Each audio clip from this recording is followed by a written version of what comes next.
Денеска македонска Каменица беше домакин на детскиот фудбалски турнир 50 години ФК Саса по повод овој јубилеј на каменичкиот второлигаш. Гостуваат 3 екипи: Брегалница од Штип, Академија Пандев Постолов од Штип и Слога од Виница.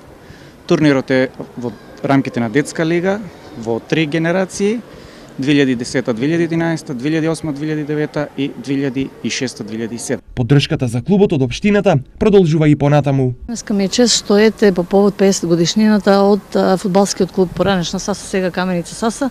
Сум денеска да го одбележиме почетокот на прославувањето на овој голем јубилеј по кој што општина Македонска Каменица и денеска и порано е препознатлива.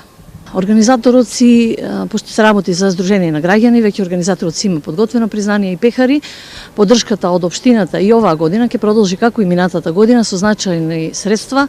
Несебичната поддршка од општината продолжува и понатаму. Задоволни од учеството на турнирот беа и младите фудбалери. Колку време тренираш во клубот? 3 години. Што за тебе значи фудбалот? Фудбалот за мене представува еден вид на релаксација. Следиш ли фудбал надвор од Да, се тренираш? да. Кој ти е омилен клуб? Атлетико Мадрид. Атлетико Мадрид. Која позиција играш во клубот? Шпиц. Македонска Каменица и покрај тоа што е еден од најмалите македонски градови, не престанува да биде важен центар за македонскиот фудбал. А ваквите турнири одат само во прилог на мотивацијата на најмладите и развојот на фудбалот во ова мало место на истокот.